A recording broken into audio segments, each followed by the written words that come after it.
What happens when a billionaire's mistress, drunk on power, confronts the wife at a high society gala and says, "You can't stop us"? You expect tears. You expect a scene. You expect a humiliated wife to flee the party. You don't expect the wife to smile. Ellie Vance didn't just smile, she waited. Because Us was her husband, Jaden, and her new star employee, Kira. And stop was the last thing she intended to do. She wasn't just planning to stop them. She was planning to erase them. This is the story of how one woman reminded all of New York who really built the empire. The penthouse on Fifth Avenue wasn't a home, it was a statement. It was 3 floors of polished marble, glass, and air overlooking Central Park. Its walls were adorned not with family photos, but with a rotating collection of masters, a Rothko here, a de Kooning there. This was the world Ellie Vance had curated, or at least the world she was credited with curating. To the public, Ellie Vance was the perfect billionaire's wife. She was the elegant, philanthropic shadow to the titan of industry, Jaden Vance, the celebrated CEO of Vance Capital Partners, VCP. Jaden was the face, the charisma. He was the one on the cover of Forbes and Fortune, the Oracle of Manhattan. Ellie, with her quiet grace and preference for the archives at the Frick over the flashbulbs of a gala, was seen as his greatest social asset, a beautiful, intelligent, and utterly passive accessory. This evening was no different. The annual Starlight benefit for the Children's Hospital, an event Ellie herself chaired, was in full swing at the New York Public Library. The room was a sea of customer money and whispered 8-figure deals. Jaden was holding court by the bar, a magnetic force. The market's fearful, he boomed, his voice rich and confident. And when others are fearful, we are greedy. It's that simple. Standing just beside him, basking in his reflected glory, was Kira Thorne. Kira was new, and she was brilliant, and she was, to anyone paying attention, a shark in Chanel. Jaden had discovered her at a competing firm, and, in a move that stunned the industry, hired her as VCP's Chief Strategy Officer, a position created just for her. She was 28, with razor-sharp cheekbones and an ambition that vibrated off her like heat. Ellie watched them from across the room, idly adjusting the clasp on her diamond bracelet. She saw how Kira looked at Jaden, not with admiration, but with a hungry, possessive gleam. And she saw how Jaden, a man who feasted on adoration, was devouring it. "She's a lot," a voice murmured beside her. Ellie turned. It was Arthur Covington, the only other founding partner of VCP. Arthur was old money, old wisdom, and the only person alive who knew the truth. He was the firm's silent conscience and Ellie's mentor. "She's ambitious, Arthur," Ellie said, her voice a low murmur. "Jaden likes ambition. He calls it disruptive energy. He also calls high-risk derivatives a bit of fun," Arthur grunted, sipping his scotch. "This Project Cerberus she's pushing, it's not just disruptive, Ellie. It's reckless. The leverage is astronomical. She's convinced him he's a conquistador." Ellie's gaze sharpened. Project Cerberus, the proposed acquisition of a floundering European tech conglomerate. Kira's pet project. Ellie had read the prospectus. Her assessment was the same as Arthur's. Reckless. "Jaden has always had a blind spot for flattery," Ellie said. "This isn't a blind spot, my dear," Arthur said, his eyes kind but worried. "It's a black hole. Be careful. This one, this Kira, she doesn't just want a seat at the table. She wants the whole table and the chair you're sitting in." Ellie gave him a small, placid smile. "Thank you for the warning, Arthur. I'll be sure to check my chair." She excused herself, gliding through the crowd. She smiled, she complimented dresses, she thanked donors. But her mind was already moving. Later that night, in the sterile silence of the penthouse, Jaden stumbled in, smelling of champagne and Kira's perfume. Fracas. A laughably unsubtle choice. "Incredible night, darling," he slurred, shedding his tuxedo jacket onto a $1 billion sofa. "Kira is a miracle. She's closing the pre-funding for Cerberus. We're going to make billions." "That's wonderful, Jaden," Ellie said, tying the silk belt of her dressing gown. She was in her study, a room he rarely entered. It was lined with books, not art. "I did have a look at the Cerberus file. The debt-to-asset ratio seems concerning. The target company has massive undisclosed pension liabilities." Jaden waved a dismissive hand. "Details." "Ellie, please. You're the best art curator in New York, but leave the financial engineering to us. Frankly, it's a little unattractive when you try to play business." He said it with a patronizing smile, as if letting her in on a charming secret. For 15 years, she had swallowed this. For 15 years, she had played the role of the passive wife. Because, in the beginning, she had loved him. And in the middle, she had built him. But Ellie Vance wasn't an art curator who played at business. Ellie Vance was a quantitative analyst with a PhD in applied mathematics from MIT. Ellie Vance was the one who, 20 years ago, had designed the Orion algorithm, the proprietary trading software that had been the true foundation of VCP's success. Jaden had been the charismatic business major she'd met in college. He was the salesman. She was the architect. She had agreed to stay in the background.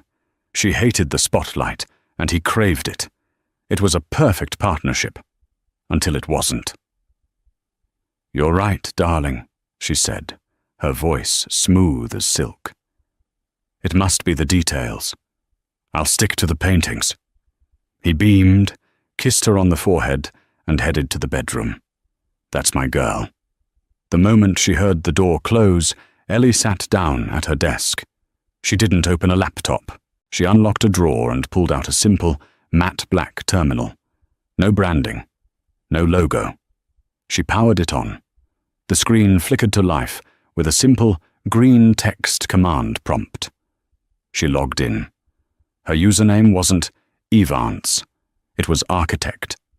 She bypassed the main VCP servers, navigating through the back-end infrastructure she had built. She had ghost access to every file, every email, every keystroke within the VCP network. Jaden, in his arrogance, had forgotten who held the master keys. She started with Project Cerberus. She pulled the real files, not the glossy prospectus Kira had shown the board. Arthur was right. It wasn't just reckless. It was suicidal. The company they were buying was a house of cards, and VCP was about to guarantee its debt. It would cripple them.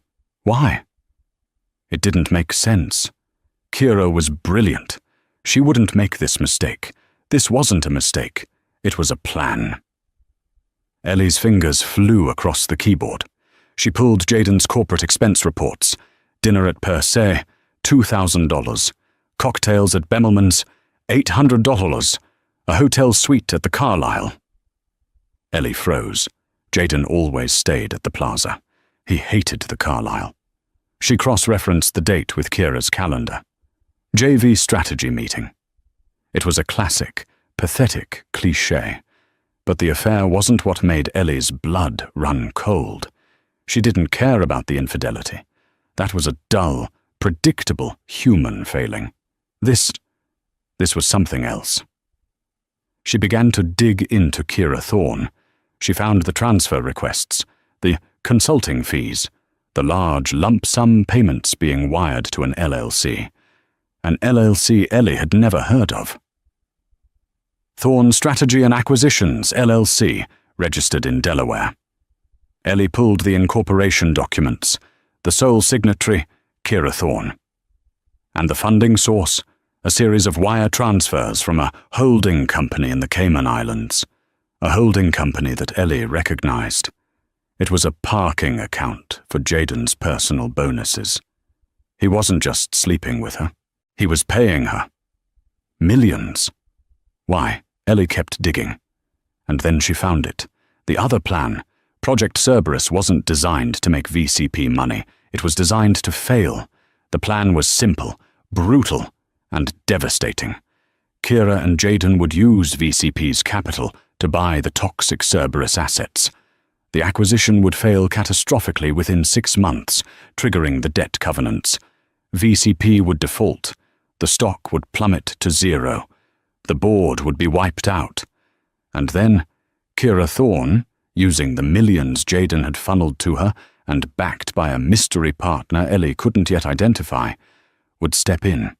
She would use Thorne's strategy and acquisitions to buy VCP's entire portfolio, including the Orion algorithm, from the bankruptcy court for pennies on the dollar.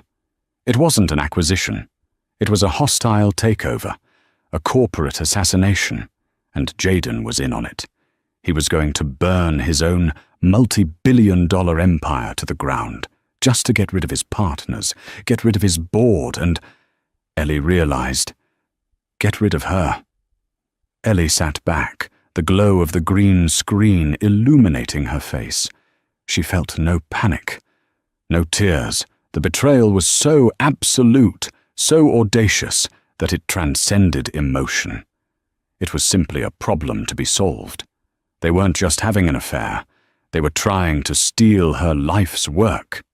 Jaden, the charismatic fool, thought he was building a new life with his brilliant protégé. Kira, the ambitious shark, thought she was outsmarting everyone. Ellie Vance, the architect, looked at the blueprint of their treason, and she began to draw up a new one. The next 2 weeks were a masterclass in duality. By day, Ellie Vance was the picture of serene domesticity. She finalized the seating chart for a dinner with the French ambassador. She acquired a rare Manet for the new wing of the Met. She sat with Jaden on their terrace, listening to him gush about Kira's vision. "She's just fearless, Ellie," he'd say, swirling a glass of wine. "She reminds me of me in the old days." "She sounds remarkable, darling," Ellie would reply, her eyes never leaving his. "You must be so proud to have mentored her." I am, he'd beam, puffing up with a pride that was both pathetic and suicidal. By night, Ellie was a ghost in the machine. Her command center, her study, became a war room. She slept 2 hours at a time, subsisting on black coffee and a cold, clarifying rage. She wasn't just auditing. She was building a fortress. First, she contacted Brenda Davies. Brenda was known on Wall Street as the Shark, a forensic accountant so ruthless she could find a single fraudulent penny in the Vatican's budget. "Brenda, it's Ellie Vance," she said, on a secure line at 3 a.m. "Mrs. Vance?" Brenda's voice was gravel. "This is a surprise. I thought you only handled the pretty side of the money. I need you to look at an LLC, Thorne Strategy and Acquisitions. I need to know who Kira Thorne's other partners are, the ones who aren't my husband." "That'll be expensive," Brenda said. "Find it," Ellie replied. "And expensive won't be a word you ever need to use again." Second, she called Arthur Covington. "Arthur," she said, meeting him at a secluded bench in Central Park, far from any listening devices. "They're not just being reckless. It's a coup." She laid out the entire plan, the Cerberus acquisition, the planned bankruptcy, the shell company. Arthur's face, usually so composed, turned a deep, furious red. He had given his life to this firm.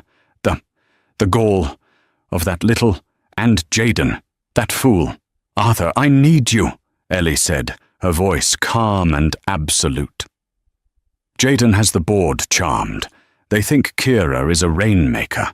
When this blows up, they'll turn on him, yes, but by then it will be too late. The company will be gone. We need to stop the Cerberus deal before it's finalized." "How?" Arthur said. "He's the CEO. He and Kira have already pushed the vote through the executive committee. The board is just a rubber stamp at this point. There is a way, Ellie said, her gaze steady. Do you remember the Patronus clause? Arthur's eyes widened. My God. Ellie, you wouldn't. That's a nuclear option. It was symbolic. It was never symbolic, Arthur, Ellie said. The Patronus clause was a dormant piece of code Ellie had embedded not in the company bylaws, but in the operating system of the Orion algorithm itself. It was a fail-safe she had created 20 years ago, a moral and fiduciary trigger. If the algorithm detected specific patterns of fraud, embezzlement, or gross negligence originating from the CEO's office, patterns she was now actively flagging, it would trigger two things. First, it would place a silent, system-wide freeze on all major capital outlay accounts. Second, it would automatically void the CEO's voting shares and transfer that voting power, temporarily, to the holder of the original seed capital certificate. Jaden Vance thought his father's money had started the firm. The truth, known only to Ellie and Arthur, was that Jaden's father had laughed him out of the room. The real seed money, $10 million, had come from Ellie. It was an inheritance from her grandmother, which she had funneled into the company through a blind trust, with Arthur as the proxy. The Patronus clause gave Ellie Vance, the silent wife, the power to seize control of the entire company with a single keystroke. He's about to sign the final papers for the Cerberus deal, Ellie said. The signing is at the Hamptons Gala, this Saturday. He's planning to announce it as his new legacy. What do you need me to do? Arthur asked, his voice now firm. I need you to be there, and I need you to call an emergency board meeting. Not Saturday. Sunday, 9 a.m., at the main office. No exceptions. He'll never agree to it, Arthur said. He won't have a choice, Ellie replied. The following Saturday was the annual summer soiree at their Bridgehampton estate. It was the event of the Hamptons season. Jaden was in his element, tanned and triumphant. Kira Thorne was at his side, wearing a blinding yellow dress that left nothing to the imagination. She was no longer a protégé. She was a queen holding court, and this was her coronation. Ellie, in a classic, understated navy blue gown, watched them. She had received a text from Brenda Davies an hour before. Got him. The mystery partner. It's not a who, it's a what. A rival fund. Apex Holdings, run by Marcus Blackwood, Jaden's old college rival. Kira cut a deal to sell Apex the algorithm after the bankruptcy. Jaden isn't her partner. He's her mark. She's playing him, too. Full dossier attached. Ellie felt a flicker of something. Not pity. Just a profound disappointment. Jaden wasn't even a good villain. He was just a fool being played by a better shark. At 10 p.m., Jaden and Kira, along with the Cerberus legal team, stepped into the library to sign the final documents, the deal that would ruin VCP and make them, they believed, the new gods of Wall Street. Ellie remained on the lawn, chatting with the senator. Her assistant, Maria, a quiet, fiercely loyal woman whom Kira had bullied relentlessly for weeks, approached her. Madam Vance, Maria whispered. They're in the library. The signing is happening. Thank you, Maria, Ellie said. Would you please ask Arthur Covington to join me on the West Terrace? A moment later, Arthur was by her side. It's time? Ellie nodded. She looked out at the ocean, glittering under the full moon. Jaden always loved fireworks. She took out her phone. It was not her public iPhone. It was the same black, unmarked device from her study. She opened a simple app. A single button glowed on the screen, labeled Execute Patronus. She pressed it. In the library, 5 miles away from the nearest VCP terminal, Jaden Vance put his $10,000 pen to the paper. He signed his name with a flourish. "Congratulations, Mr. Vance," the lawyer said, extending a hand. "Call me Jaden." Jaden grinned, grabbing a glass of champagne and handing one to Kira. "To the new VCP." "To us," Kira said, her eyes glittering. Jaden's phone buzzed, and Kira's, and the lawyer's. Simultaneously, at the main VCP office in Manhattan, a dozen red lights began flashing on the compliance servers. Jaden looked at his phone. It was a text from the VCP bank. "Funding transfer for Project Cerberus. Failed. Account frozen. Compliance trigger." "What the hell?" Jaden muttered. Kira's face went white. She was looking at an email. From VCP Legal, Automated. Subject: Emergency compliance hold. All executive accounts. "Jaden," she said, her voice suddenly tight. "What is this? What's going on?" It's a mistake," Jaden stammered, frantically dialing his CFO. "A technical glitch." But the CFO's line went straight to a new, automated message. "All VCP systems are currently under an emergency compliance audit. All executive access is temporarily suspended. This message is by order of the Board of Directors." "The board?" Jaden was shouting now. "I am the board!" His call was interrupted by an incoming one. It was Arthur Covington. "Arthur, what in God's name is going on? My accounts are frozen." "Jaden," Arthur's voice was cold steel. "An emergency meeting of the Board of Directors has been called. Tomorrow morning, 9 a.m., VCP headquarters. Attendance is mandatory." "I'm not coming. I'm in the Hamptons. You can't—" "Attendance is mandatory, Jaden," Arthur repeated, "or you will be removed in absentia. You and your associate, Miss Thorne." The line went dead. Jaden and Kira stared at each other, the champagne glasses forgotten. The triumph had vanished, replaced by a cold, creeping dread. The half-signed papers sat on the mahogany desk, suddenly looking like a death warrant. "What did you do?" Kira hissed at him, her eyes feral. "Did you get sloppy?" "I did nothing," he yelled. It must be Ellie, that bitch." "Ellie?" Kira let out a sharp, hysterical laugh. "Your mousy little wife? The one who picks out paintings? What could she do?" The library doors opened. Ellie Vance stood in the doorway, silhouetted against the bright party lights. She was holding 2 glasses of champagne. "Jaden, darling," she said, her voice light and musical. "Kira, you missed the fireworks. Is everything all right? You both look so pale." The air in the library crackled. Jaden and Kira were frozen, staring at Ellie as if she were an apparition. The lawyers and bankers, sensing a domestic explosion, began quietly gathering their papers and backing toward a side door. "Ellie, what is this?" Jaden tried to regain his footing, puffing his chest out. "You have no right to interrupt this. This is a private signing."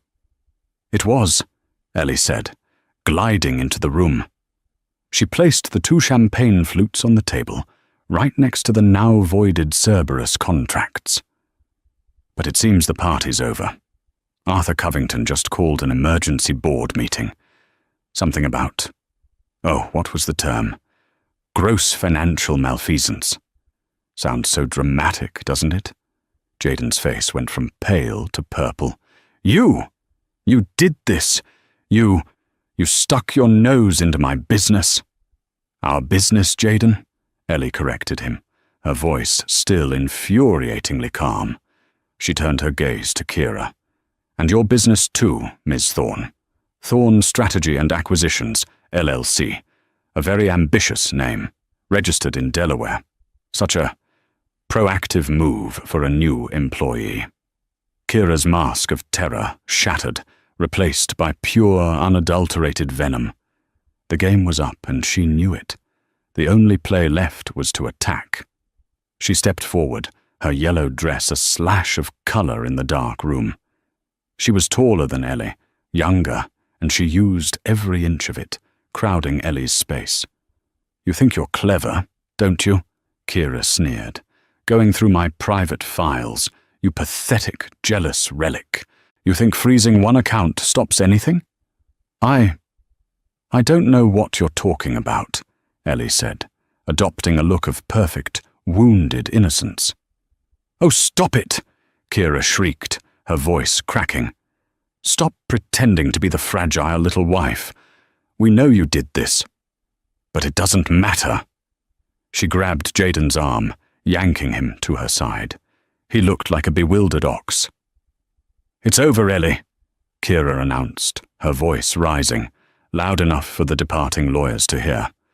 Do you understand me? It's over. He doesn't love you. He loves me. He's leaving you. We were going to do this quietly, let you keep your paintings and your sad little charities. But you forced our hand. Jaden, caught between two apex predators, finally found his voice, siding with the one he thought held the power. She's right, Ellie, he said, his voice a pathetic attempt at authority. This has been over for a long time. Kira and I, we're together. We are the future of this company. So just stop. Don't make this more difficult than it needs to be. Kira saw Ellie's placid expression and mistook it for weakness. She mistook the calm for surrender.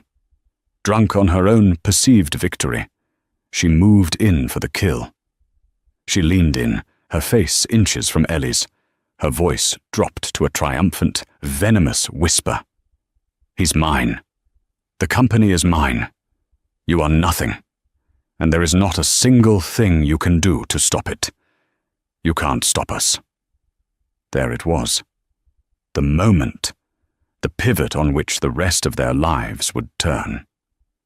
Jaden and Kira waited for the explosion. They expected the tears, the screams, the accusations. They expected the satisfying drama of a woman broken. Instead, Ellie Vance held Kira's gaze, and she did the single most terrifying thing she could have done. She smiled. It wasn't a sad smile. It wasn't a bitter smile. It was a small, tight, analytical smile. It was the smile of a mathematician who had just watched her opponent make a fatal, elementary error in their calculations. It was a smile of profound, cold, and absolute certainty. Is that so? Ellie said, her voice no more than a breath. She looked at Kira, then at her husband. She held that smile for 3 long, agonizing seconds. Thank you both for confirming, she said, as if they had just clarified a dinner reservation. Well, I really must get back to my guests. The Prime Minister is waiting.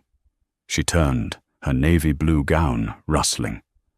Enjoy the rest of the party, she said over her shoulder. The drive back to the city is dreadful on a Sunday. You should probably leave soon if you want to make the 9 a.m. meeting. She walked out of the library, leaving an Arctic chill in her wake.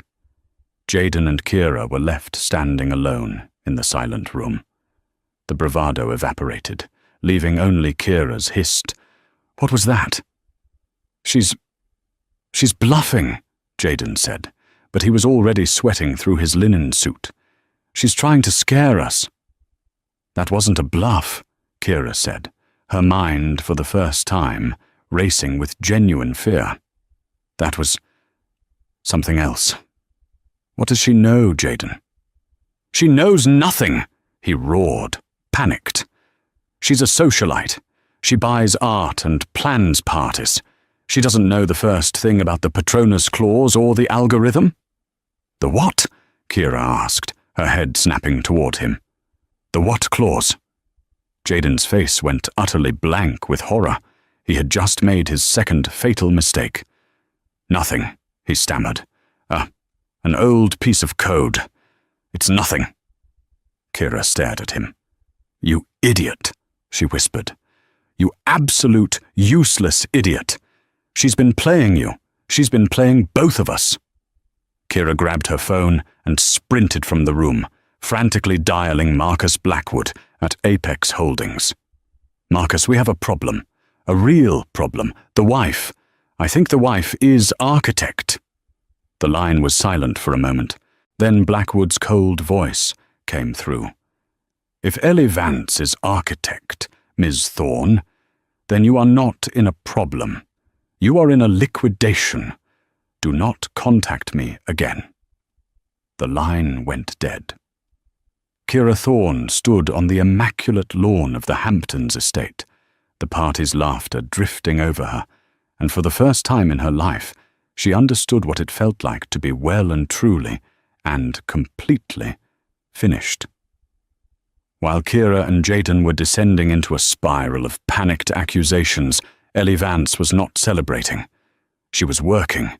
She had excused herself from the party, claiming a sudden migraine, a plausible lie that earned her sympathetic nods. Her assistant, Maria, drove her not back to the city, but to a small private airfield in West Hampton. A helicopter was waiting. "Maria," Ellie said, climbing in. "Go back to the party. Pack up the guest rooms, all of Mr. Vance's personal belongings. Send them to his new office, the one Kira leased for Thorne Strategies on Water Street. He'll need a change of clothes." "Yes, Madam Vance," Maria said, her face grimly satisfied. "And Maria, you're no longer my assistant." Maria's face fell.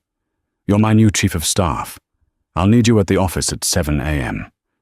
A slow, bright dawn of a smile spread across Maria's face. "I'll be there at 6. Ellie was back in her penthouse study by 1:30 a.m. The city was quiet. She was joined as planned by 2 people, Arthur Covington, looking rumpled but resolute, and Brenda the Shark Davies, the forensic accountant, who looked like she had just been mainlining espresso and righteous fury. She was carrying a stack of binders 3 feet thick. "Good evening, Ellie," Brenda said, dropping the binders on the desk with a thud that shook the room. "Or good morning. You, my dear, have been married to the stupidest criminal in New York history." "Jaden isn't a criminal, Brenda," Ellie said, pouring coffee. "He's a narcissist. Kira is the criminal." 6 of 1, Brenda grunted, opening the first binder.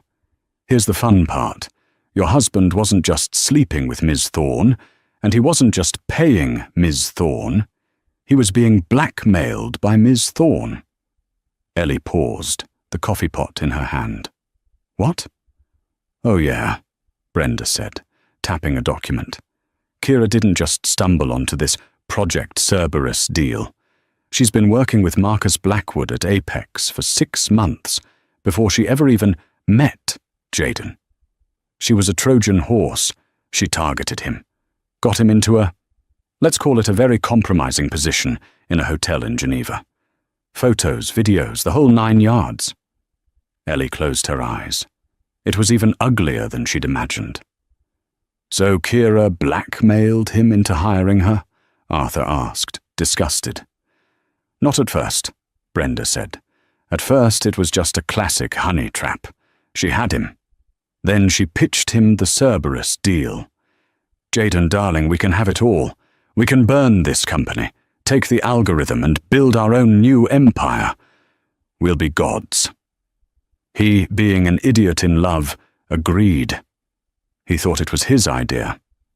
"He was co-conspirator," Ellie said, processing. "He was," Brenda agreed, "until about 3 weeks ago, when he got cold feet. He realized that burning the company meant facing the SEC. He tried to back out, and that's when Kira showed him the Geneva photos.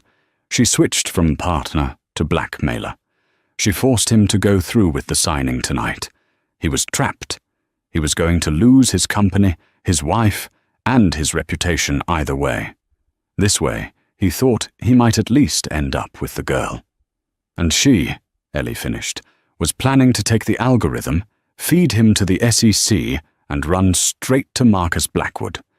A perfect triple cross, Brenda grinned. She's a hell of a player. I almost respect her. So the Patronus clause. It wasn't just for his affair or the financial malfeasance, Arthur said, looking at Ellie. It was for the blackmail, the coercion. The clause was for any threat to the integrity of my algorithm, Ellie said coldly. He became a threat. She is a threat. They are a cancer, and tomorrow we cut them out. It's all here, Ellie, Brenda said, tapping the binders.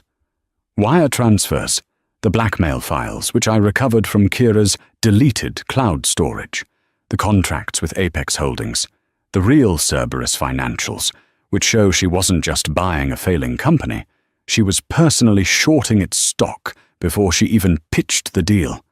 A clear case of market manipulation. She's not just facing termination, she's facing 20 years in federal prison.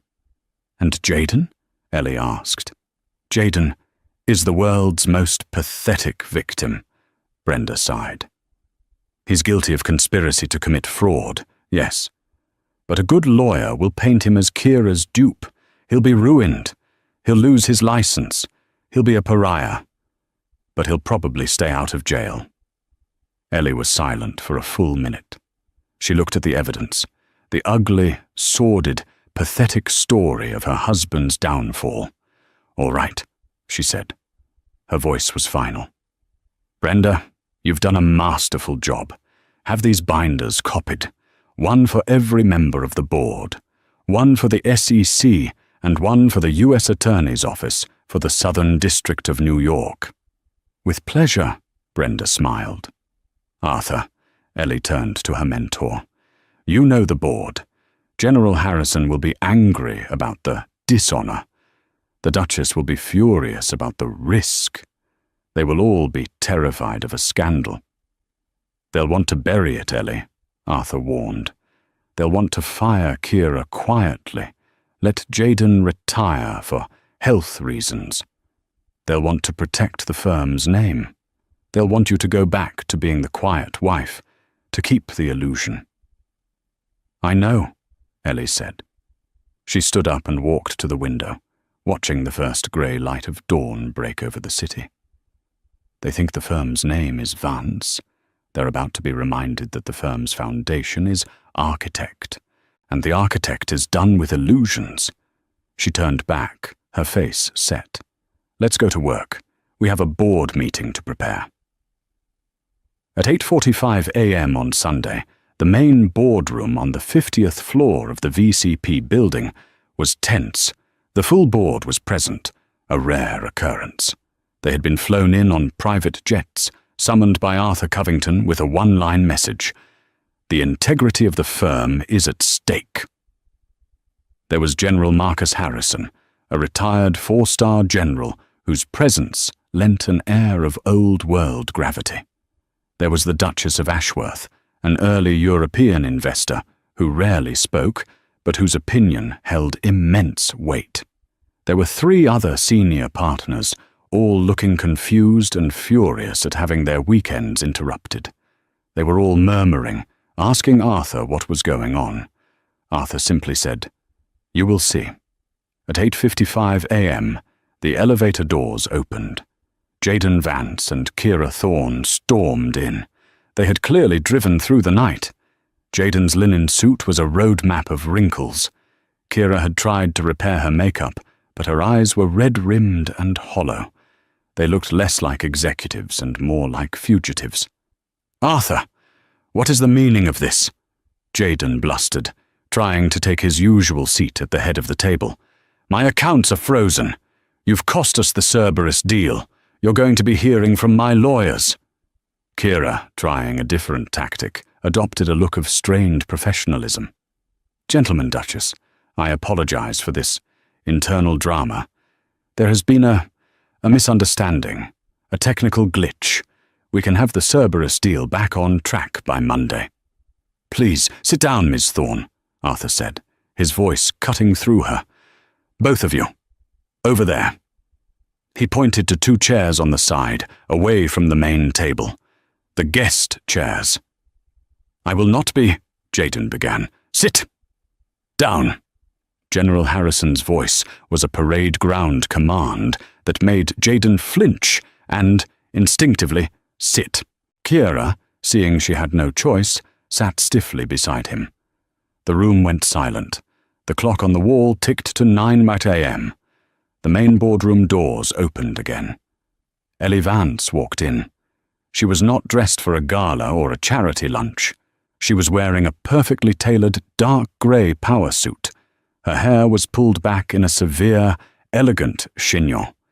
She was flanked by Brenda Davies, who was pushing a trolley loaded with binders, and two men in dark suits whom the board did not recognize, the firm's external legal counsel. "Ellie!" The Duchess's voice was sharp. "What is this? Has something happened to Jayden?" Jayden shot up. "She's behind this. This is a domestic dispute. She's hysterical. She has no right to be here." "On the contrary, Mr. Vance," the lead lawyer, a man named Peter Finch, said. "She is the only reason you are not already in federal custody." Ellie walked to the head of the table, to Jayden's chair, and remained standing. She did not look at her husband. She addressed the board. "Good morning, ladies and gentlemen. I apologize for the abrupt summons. My name is Ellie Vance. For 20 years you have known me as Jayden's wife, but today I am here as architect." A collective, sharp intake of breath. The Duchess and General Harrison stared at her. They knew the legend of architect, the anonymous quant genius who had founded the company, but they had all been led to believe it was a partner who had died years ago. "And," Ellie continued, her voice resonating with cold authority, "as of 10:05 p.m. last night, under the Patronus clause of the VCP Charter, I have assumed temporary, absolute control of this company." That's a lie," Jayden sputtered. "The Patronus clause is a myth." "It is very real, Mr. Vance," Peter Finch interjected, as his team began placing a thick binder in front of each board member. "It was triggered by a systemic pattern of conspiracy, fraud, and corporate malfeasance, originating from your office and that of Ms. Thorne." Kira Thorne spoke, her voice shaking but defiant. "You have no proof. This is slander. I will sue you. I will sue this entire board." "Proof?" Brenda Davies stepped forward, her voice dripping with scorn. "Page 1, Ms. Thorne. Your employment contract with Apex Holdings, signed 6 months ago. Page 10, the real financials for Cerberus. Page 12, your wire transfers to an offshore account, shorting Cerberus stock. Page 30, the full transcript of your blackmail threats against Mr. Vance, including audio files." Jayden went white. "And for the board," Brenda continued, "page 50, the full detailed plan to bankrupt this company, defraud its shareholders, and sell its primary asset, the Orion algorithm, to a competitor for a fraction of its value. All orchestrated by Miss Thorne, with Mr. Vance as her unwilling and, frankly, idiotic accomplice." The room was utterly silent. The board members stared, stunned, at the files. General Harrison, a man who had seen combat, looked physically ill. "Jayden," the Duchess whispered, her voice horrified. "Is this true?" Jayden couldn't speak. He just stared at Ellie, his expression a mask of disbelief and hatred. Ellie finally turned her gaze to him. It was not the gaze of a wife, it was the gaze of a CEO. "Jayden, for 20 years I gave you my work. I gave you my name. I gave you my trust. And you, in your weakness and your ego, conspired to steal it. You brought a viper into my house." She then turned to Kira, who was trembling, her mask of defiance gone, replaced by the raw terror of a cornered animal. "And you, Ms. Thorne, you saw this firm, this man, this life, and you thought you could just take it. You thought I was a fragile painting on a wall. You mistook my silence for weakness. You mistook my grace for stupidity." Ellie looked back at the board. The board has 2 options: a quiet retirement for Mr. Vance and a quiet termination for Miss Thorne, which will invite shareholder lawsuits and an SEC investigation that will tear this firm apart. Or we can choose option 2. What is option 2? General Harrison asked, his voice grim. Ellie stood to her full height. Option 2. We excise the cancer. Completely. We restructure. We report this ourselves. We hand Kira Thorne and her conspiracy to the U.S. Attorney on a silver platter. We demonstrate our integrity. And I, she finished, take my rightful place as CEO of this company. A new silence, this one of calculation. The board looked from the damning files to Jaden's pathetic, broken form, to Kira's terrified one, and then to the poised, powerful woman at the head of the table. It wasn't a choice. It was a coronation. A vote, Arthur Covington said, his voice booming. All in favor of accepting the Patronus transition, of terminating Ms. Thorne for cause, and of installing Ellie Vance as the new Chief Executive Officer of Vance Capital Partners, effective immediately. Every hand went up. The vote was done. The shift in power was absolute. Jaden Vance was no longer a CEO. He was just a man in a rumpled suit, sitting in a guest chair. He seemed to shrink. "Ellie, please," he whispered, his voice hoarse. "Don't do this. Think of our life, our legacy. We built this together. You can't just take it." "I am not taking anything, Jaden," Ellie said, her voice devoid of all emotion. "I am reclaiming what was always mine. You were a steward, and you failed." Kira, however, was not done. Seeing her future in flames, prison, lawsuits, utter ruin, she snapped. The terror was replaced by a final, desperate, burning rage. She lunged to her feet, her chair clattering to the floor. You bitch!" she screamed, her voice echoing in the pristine, soundproofed room. "You think this is a victory? You'll be nothing. He made you. Without him, you're just a sad, empty woman in a penthouse. You'll run this company into the ground in 6 months." She jabbed a finger at Jaden. "And you weak, pathetic fool. I gave you a chance to be a king, and you let your wife put a leash on you." "Ms. Thorne," General Harrison said, his voice a low warning. "That is enough. It's not enough." Kira was hysterical now, tears of pure fury streaming down her face. "You can't do this. You can't just erase me. We were—" Ellie watched her. She let the tirade burn itself out. She let the room absorb the full, ugly spectacle of Kira's disintegration. When Kira was finally reduced to heaving, ragged sobs, Ellie walked calmly around the table until she was standing directly in front of them both. She looked at Kira. "You told me, in my own home, that I couldn't stop you." She then looked at her husband. "And you believed her." Ellie Claes Vance spread her hands in front of her. Her voice was quiet, but it carried to every corner of the room. It was not the voice of a wife or a victim. It was the voice of an executioner. "Jaden, you're fired. Kira, you're fired." She nodded to the doors. As if on cue, 2 uniformed security guards entered the room. They were not the regular VCP guards. They were from Ellie's own private detail. "Please escort Mr. Vance and Miss Thorne from the premises," Ellie ordered. "They are to take nothing but the clothes they are wearing. Their corporate accounts, their building access, their email. Everything has already been deactivated. They are no longer employees of this firm." "Ellie, no!" Jaden cried out, as a guard took his arm. "You can't. This is my name on the wall." "Your name," Ellie said, "is a liability. Security, please." The guards began to physically move them toward the door. Kira was silent now, her body rigid with shock.